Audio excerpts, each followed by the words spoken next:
नमस्ते। थर्ड आई में आपका स्वागत है। तो उत्तर प्रदेश में कौन बनेगा बलि का बकरा, या ज्यादा ठीक होगा किसको बनाया जाएगा बलि का बकरा उत्तर प्रदेश की हार के लिए? देखिए, ये तो बिल्कुल फैक्ट है। मोदी जी की जो बीजेपी है, तो मोदी जी अल्पमत में है। एनडीए को मिला के वो अपना मेजॉरिटी मार्क्स तक पहुंचे हैं, लेकिन मोदी जी जिस तरह के दावे करते थे, जिस तरह के वक्तव्य देते थे, जिस तरह की भाषा और भंगिमा उनकी थी, उस पर मोदी जी को बहुमत नहीं मिला है। और उसकी सबसे बड़ी चोट लगी है, तो वो उत्तर प्रदेश से लगी है।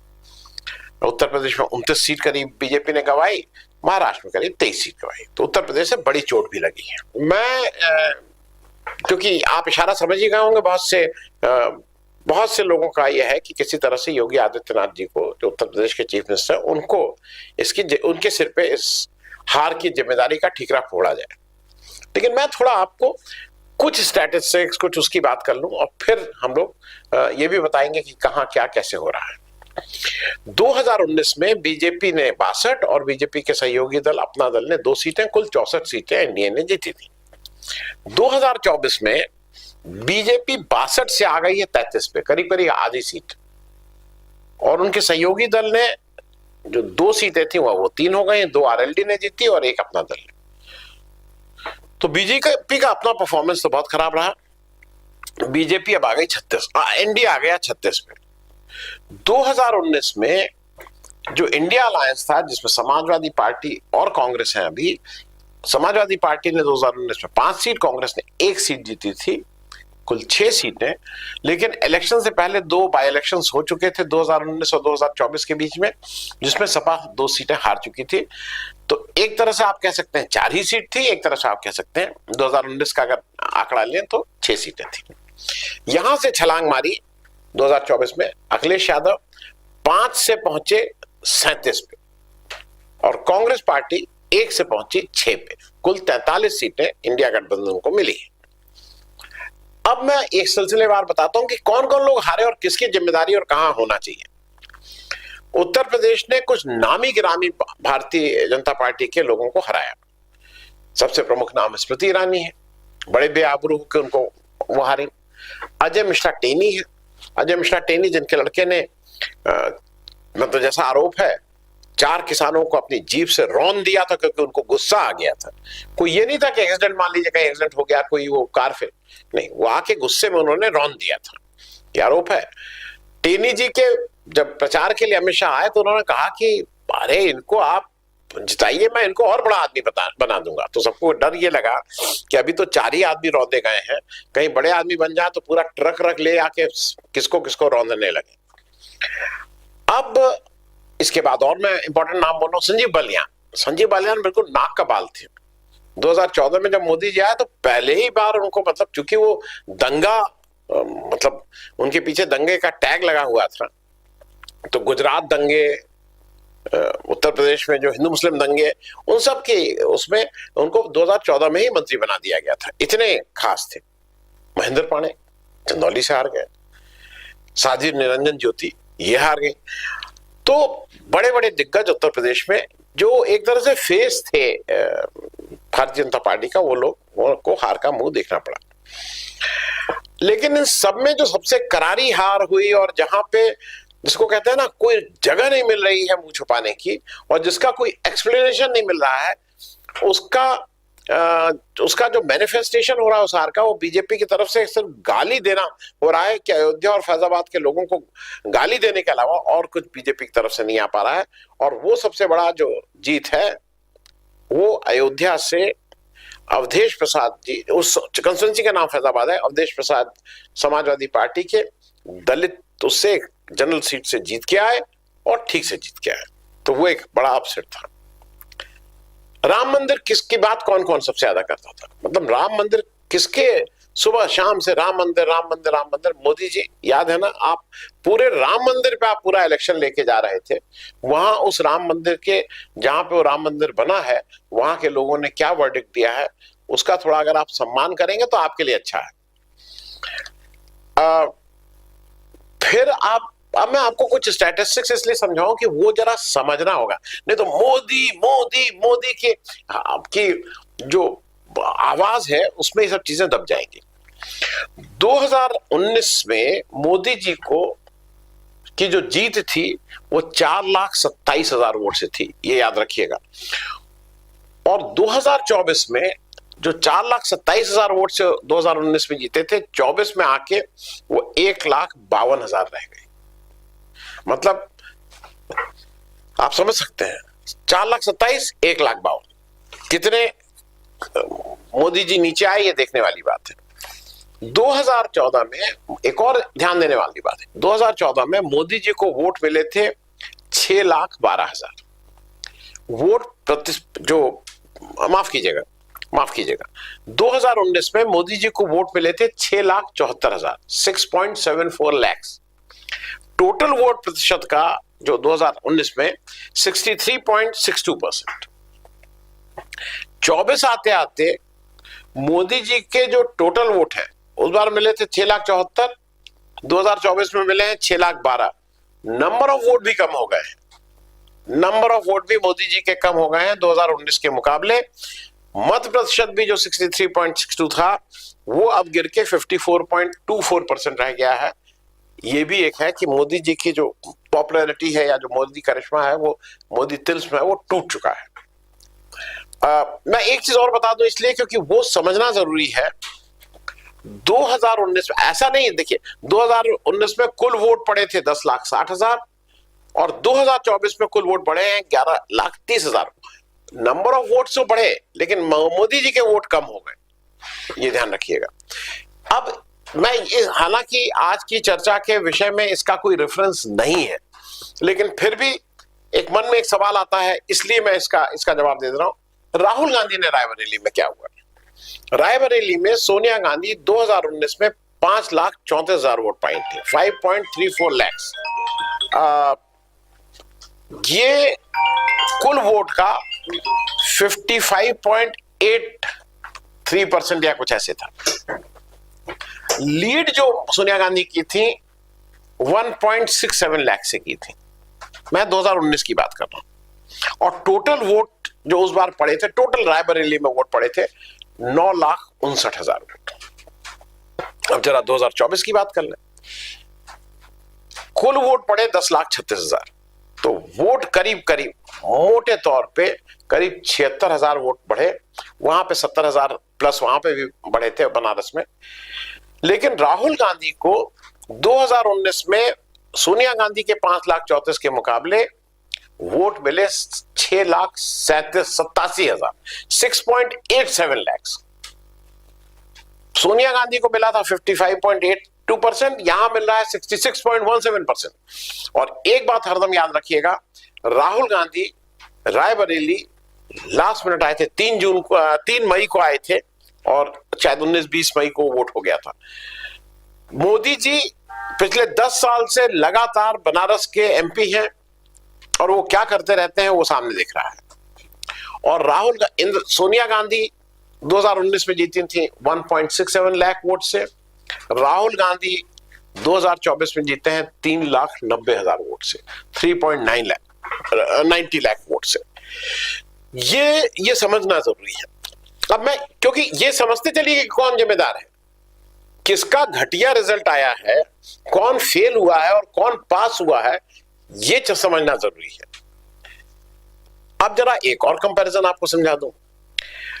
मोदी जी वाराणसी से जीते, लेकिन मोदी जी की जितनी अगल बगल की सीटें हैं, जो सीट भाई होता ये कि अच्छा भाई इतने बड़े नेता लड़ रहे हैं, देश का प्रधानमंत्री मोदी जी लड़ रहे हैं, तो अगल बगल का क्या हो रहा है?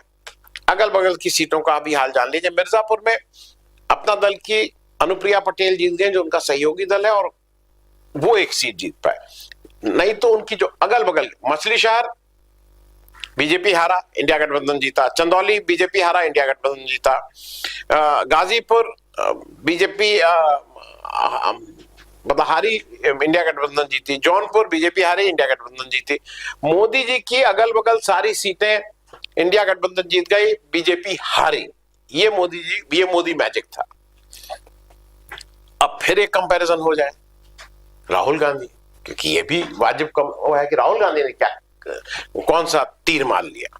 तो उन्होंने तीर ये मारा कि 3 मई को अनाउंस करते हैं, रायबरेली जीता और अगल बगल की कंस्टिट्यूंसी उन्नाव एक कंस्टिट्यूंसी थी जो उनसे लगती हुई कंस्टिट्यूंसी में ठीक लगी हुई पड़ोसी कंस्टिट्यूंसी जहां पे बीजेपी जीती। बाकी अमेठी इंडिया गठबंधन जीता, बाराबंकी इंडिया गठबंधन जीता, मोहनलालगंज इंडिया गठबंधन जीता, फतेहपुर इंडिया गठबंधन जीता, कौशाम्बी इंडिया, ये सारी जो अगल बगल सीटें थी उसमें 6 में से 5 सीट राहुल गांधी जी जिता के लाते हैं।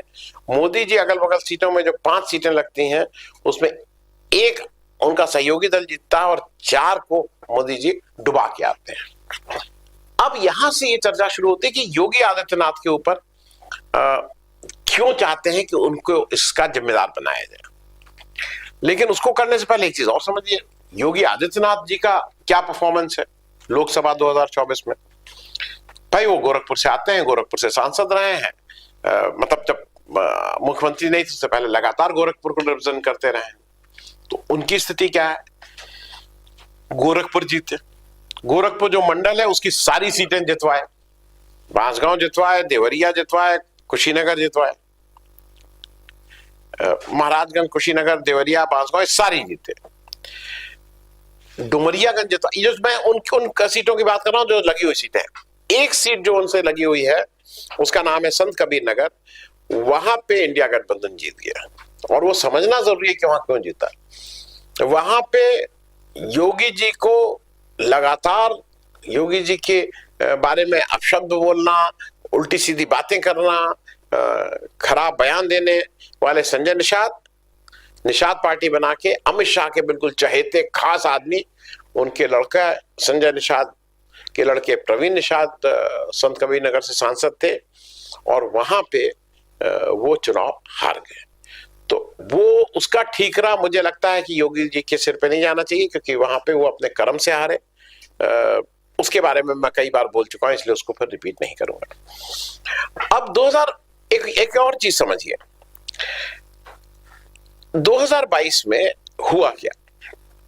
2022 में हुआ ये, अच्छा हाँ ये भी जान लीजिए, मोदी जी 5 में 4 में फेल, 1 में जो उनका नहीं है अपना दल पास, राहुल गांधी 6 में 5 इंडिया गठबंधन, 1 बीजेपी, और योगी जी के अगल बगल जो सीटें हैं उसमें 6 में 5 बीजेपी, 1 संजय निषाद जो हारे, जो कायदे से टेक्निकली संजय निषाद को दी गई थी, वो कोई बीजेपी की सीट नहीं थी। अब 2024 में हुआ क्या और क्यों, ये देखिए जिम्मेदार तो मोदी जी हैं। क्यों मोदी जी हैं? 2024 का पूरा इलेक्शन मोदी जी के काम पे और मोदी जी के नाम पे लड़ा जा रहा था। मोदी है तो मुमकिन है, मोदी के सिवा कौन, वेयर इज द ऑल्टरनेटिव, और मोदी जी सारी पोस्टर और उसमें केवल मोदी जी और मोदी जी छाए हुए थे, कोई दूसरी फोटो नहीं लग रही थी। तो मोदी जी का नाम, मोदी जी का काम, मोदी जी की गारंटी, और अब जब हार गए हैं तो योगी का नाम, योगी जी की फोटो कहीं देखी, कहीं देखा कि योगी जी की गारंटी है, कहीं आपने सुना था शुरू में।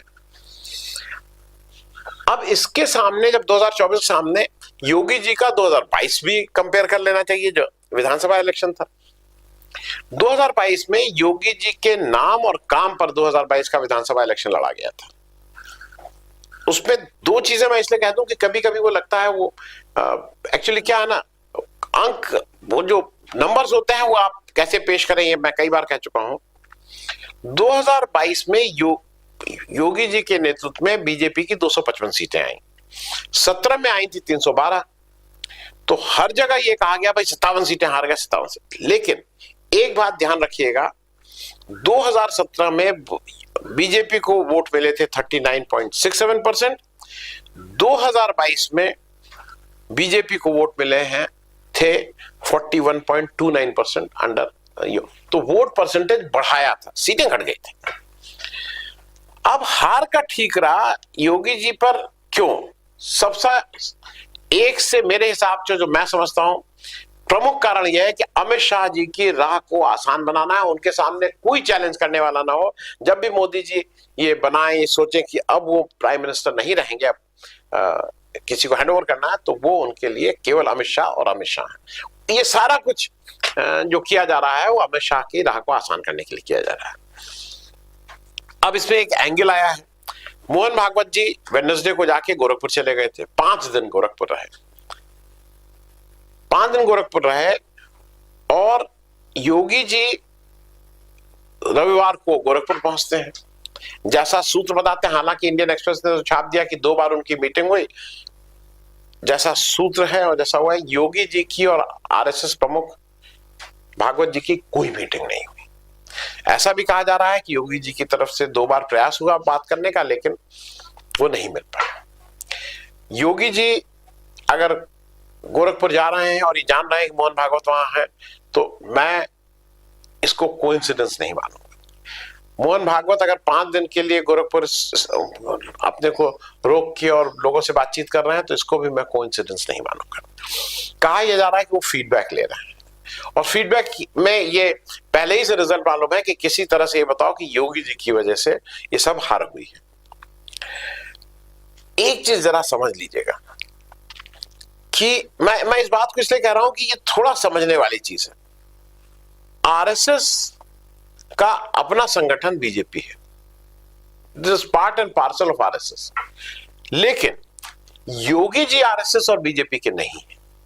योगी जी का जो मातृ संगठन है, जहां से वो उन्होंने अपनी राजनीतिक यात्रा शुरू की, तो वो हिंदू महासभा है, और हिंदू महासभा और आरएसएस के बीच में बहुत ज्यादा खींचतान है। दोनों लोग एक दूसरे को नहीं देख पाते। ये आज से नहीं है, सावरकर और गोलवलकर साहब के जमाने से, आज से नहीं है। तो बहुत से लोग कहते हैं ना कि वो आरएसएस का है, वो आरएसएस का नहीं।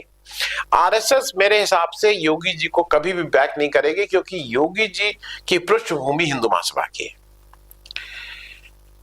मैं एक चीज और स्पष्ट कर दूं, और यही एक कारण है कि अब कहने को भागवत जी आए हैं, कहने को उन्होंने मोदी जी के ऊपर एक टिप्पणी की है जैसा कहा जा रहा है, लेकिन आप उसी भाषण में देखिए तो उन्होंने मोदी जी की बड़ी बुरी बुरी प्रशंसा भी की है, और उन फ्रंट्स पे की है जिसपे मोदी जी टोटल फेल रहे हैं। उन्होंने आर्थिक पे कहा कि बहुत अच्छा है, उन्होंने इंटरनेशनल पे कहा जहां पे मोदी जी ठीक से फेल हुए हैं।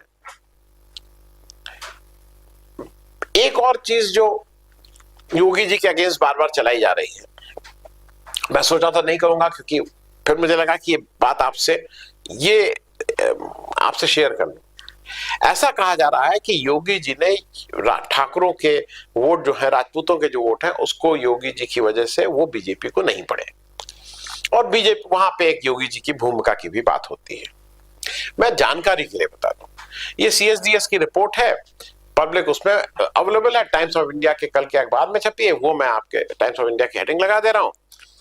उस रिपोर्ट के अनुसार 2019 में उत्तर प्रदेश में 82% राजपूतों ने, ठाकुरों ने वोट दिया था बीजेपी को, और 2024 में ये मत प्रतिशत बढ़ के राजपूतों का हो गया है 89% और 90% के बीच में। ये राजपूतों ने 2019 के मुकाबले 2024 में ज्यादा वोट दिया है, ये सीएसडीएस की रिपोर्ट कह रही है, जो पोल के बाद उन्होंने किया है। अब ये एक आंकड़ा इसलिए जरूरी था कि वो बार बार कहा जा रहा है कि योगी जी की वजह से राजपूत हो गए योगी जी। एक चीज और ध्यान रखिएगा, बीजेपी अमित शाह के को पीएम बनाने में या नंबर 2 बनाने में या फ्यूचर देखते हुए योगी जी को भले ही हटाए, लेकिन उत्तर प्रदेश में आज की तारीख में एक ही व्यक्ति है, इंक्लूडिंग प्राइम मिनिस्टर मोदी, जो मोदी जी भी यहीं से जीत के जाते हैं, एक ही व्यक्ति है जिसका नाम है योगी आदित्यनाथ, जो ओबीसी, यादव, पासी, कुर्मी, ये जो दलित, इन वोटों को जो बीजेपी से भाग गए हैं, इनको वापस ला सकता है। मुसलमान वोटों को नहीं लाएंगे, मुसलमान से में वो बढ़ चढ़ के होंगे। मुसलमान अगर योगी जी होंगे तो शायद इस बार जो 2% मिला है वो 1 ही % वोट मिले, बीजेपी को 2% वोट मिले हैं, ये सीएसडीएस के अनुसार कुल मुसलमानों के, वो शायद 1% भी ना मिले। लेकिन बाकी जो ओबीसीज हैं, जो दलित हैं, उनको वापस लाने का अगर किसी के पास हुनर और किसी के ऊपर उन जातियों का विश्वास है, तो उसका नाम है योगी आदित्यनाथ। तो वो नाम आज मोदी जी नहीं रह गए। अंत में मैं खत्म करने से पहले एक चीज बता दूं, मोदी जी की दिक्कत क्या है कि मोदी जी अपने किसी गलती की जिम्मेदारी नहीं लेते।